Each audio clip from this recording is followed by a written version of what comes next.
ప్రేక్షకులకు నమస్కారం అండి. నరాల బలహీనత, చేతులు, కాళ్ళు వణకడం. దీన్ని మేము ఏమంటామంటే వణుకుడు వ్యాధి అంటాం అనమాట. కంపవాతం అంటామండి ఆయుర్వేదంలో. కంప అంటే వణకడం అనమాట. కంపవాతము, వాత వ్యాధుల్లోకి వస్తుంది ఇది. ఈ నరాల బలహీనత అనేది ఎందుకు వస్తుందంటే, మనకి షుగర్ వల్ల కూడా చాలా ఎక్కువ వస్తుందండి. మాకు అనేక కాల్స్ వస్తూ ఉంటాయి రోజు. నాకు నరాల బలహీనత ఉందండి, మంచి లేహ్యం ఏదైనా ఇవ్వండి, బలంగా తయారవ్వడానికి మంచి ఫుడ్ ఏదైనా ఇవ్వండి, లేకపోతే నేను సన్నగా అయిపోతున్నాను, మజిల్ ఫామ్ అయ్యేలాగా మంచి ఫుడ్ ఇవ్వండి, ఏదైనా మంచి మందు ఉంటే పంపండి అని అడుగుతూ ఉంటారు. షుగర్ వాళ్ళు కూడా నరాల బలహీనత ఇమీడియట్గా తగ్గాలంటారు. అది జరిగే పని కాదండి. దయచేసి మీరు షుగర్ ఉన్నవాళ్ళు ఫస్ట్ని మీకు డయాబెటీస్ తగ్గించుకోవడానికి, షుగర్ వ్యాధి తగ్గించుకోవడానికి ప్రయత్నించండి. అది తగ్గినాక అప్పుడు నరాల బలహీనత తగ్గడం కోసం మందులు వాడుకోండి, పనిచేస్తుంది.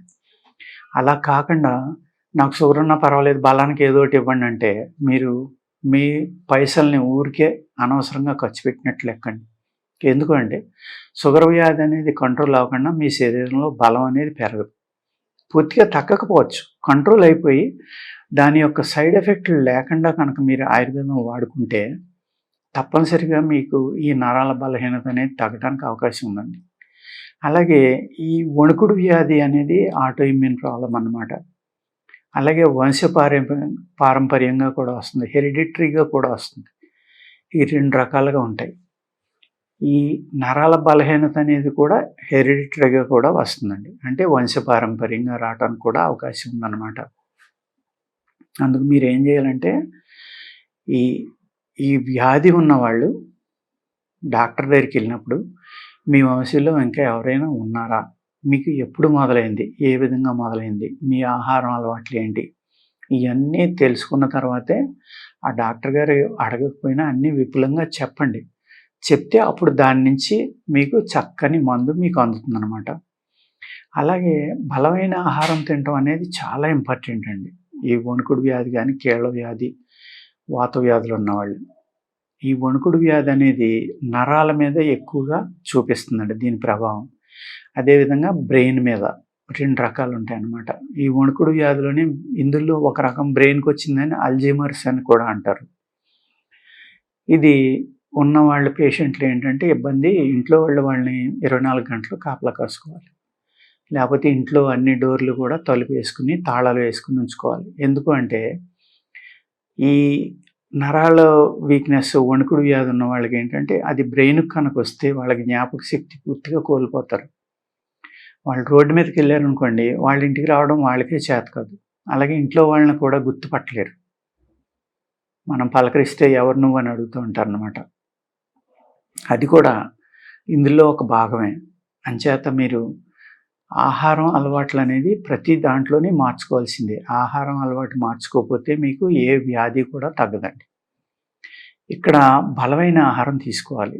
మీకు నరాల యొక్క వీక్నెస్ ఉంటే ఆ నరాలని బలపడటానికి, ఆ నరాలు శక్తివంతంగా తయారవడానికి ఏ ఆహారం తీసుకోవాలి, ఎముకల వల్ల వచ్చిందంటే ఎముకలు ఏ విధంగా గట్టిపరుచుకోవాలి, అలాగే బ్రెయిన్కి వచ్చిందంటే ఇక్కడ బ్రెయిన్ పార్కిన్సన్స్ ఉన్న వాళ్ళకి, అల్జీమర్స్ ఉన్న వాళ్ళకి మెయిన్ ఆక్సిజన్ ఇంపార్టెంట్ అండి. చాలా అంటే చాలా ఇంపార్టెంట్. ఆక్సిజన్ తగ్గిపోవడం వల్ల వీళ్ళకి ఈ రకమైన ప్రాబ్లం వస్తుందన్నమాట. మేజర్ కాజ్ అదే అవుతుందండి. బ్లడ్ ఫ్లో తగ్గిపోవటం, బ్రెయిన్కి ఆక్సిజన్ తగ్గిపోవడం, వీటి వల్ల చాలా మేజర్ ప్రాబ్లము ఈ అల్జీమర్స్ అని వస్తుందన్నమాట. దీన్ని తగ్గించుకోవాలి అంటే చక్కని ఆక్సిజన్ ఉన్న ప్రాంతానికి వెళ్ళడం మనం, లేకపోతే ఏదైనా తోటలకు దగ్గరగా ఉన్నది, ఫారెస్ట్కి దగ్గరగా ఉన్న ఇళ్లల్లో ఉండటం, రోజు ప్రాణాయామం చేయడం, మంచిగా ఎక్సర్సైజ్ చేయడం. వాళ్ళు బయటికి వెళ్తే ఇంకా వెనక రాలేరని మీరే చెప్తున్నారు. ఎక్సర్సైజ్ ఎలా చేయించాలి, వాకింగ్ ఎలా చేయించాలంటే కూడా ఉండాలి. ఒక మనిషి వాళ్ళు కూడా వెళ్ళి వాళ్ళని నడిపించి మళ్ళీ వెనక్కి తీసుకురావడం.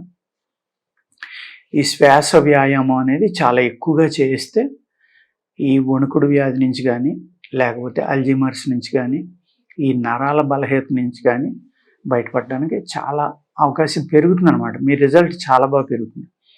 ఏదో డాక్టర్లు మందులు ఇస్తున్నారు మేము వాడుతున్నామని కాకుండా, ఇప్పుడు ఆయుర్వేదం అవనండి, అలోపతి అవనండి, ఏదైనా సరే దానికి సపోర్ట్‌గా మీరు వ్యాయామం అనేది చేయటం, యోగా, ప్రాణాయామం లేకపోతే వాకింగు ఇటువంటివి చేసి మీ ప్రాణశక్తిని పెంచుకున్నారనుకోండి, మందులు చాలా అద్భుతంగా పనిచేసి మీరు వెనక్కి రావడానికి అవకాశం ఉందన్నమాట. అదేవిధంగా ఈ నరాల బలహీనత అనేది చెడు అలవాట్లు ఉన్న వాళ్ళకి కూడా ఎక్కువగా ఉంటుందండి. సపోజు మీరు ఆ టైంలో మీరు ఏం తింటున్నారు? ఏంటి? ఒక గుట్కా తినే ఆయన ఉంటాడు. లేకపోతే ఇంకొక రకమైన ఫుడ్ తినేవాళ్ళు ఉంటారు. వాళ్ళకి ఈ బ్లడ్ పాడైపోవటం వల్ల ఈ నరాల బలహీనత అనేది పెరుగుతుందనమాట. పెరగడం వల్ల నరాల బలహీనత అవుతుంది. అదే లిక్కర్ విపరీతంగా తాగేవాళ్ళు ఉంటారు. లేకపోతే జరదా పాన్ తినేవాళ్ళు ఉంటారు. వీళ్ళకి ఏమవుతుందంటే రక్తం చెడిపోవడం వల్ల ఈ నరాల బలహీనత అనేది చాలా ఎక్కువగా వస్తుందనమాట. అంచేత నరాల బలహీనత ఓన్లీ మందుల వల్ల తగ్గడం కాదండి. మీ మందులకి సపోర్ట్ కంపల్సరీగా మీరు వ్యాయామం అనేది గానీ, ప్రాణాయామం అనేది అన్నిటికంటే ఇంపార్టెంట్ అండి. ఈ శ్వాస అనేది చక్కగా తీసుకుని, మీ లంగ్స్ కనుక మీ శరీరానికి శ్వాసను అందిస్తూ ఉంటే ఆక్సిజన్‌ని, ఈ ఆక్సిజన్ బ్లడ్ ద్వారా ఎప్పుడైతే బ్రెయిన్‌కి పంప్ అయిందో, బ్రెయిన్ యాక్టివేట్ అయినప్పుడు ఈ ప్రాబ్లమ్ నుంచి మీరు బయటపడటానికి అవకాశం విపరీతంగా పెరుగుతుందండి. మామూలుగా కాదు. బ్రహ్మాండమైన రికవరీ రావడానికి అవకాశం ఉంటుందన్నమాట. ఓకేనండి. నమస్కారం.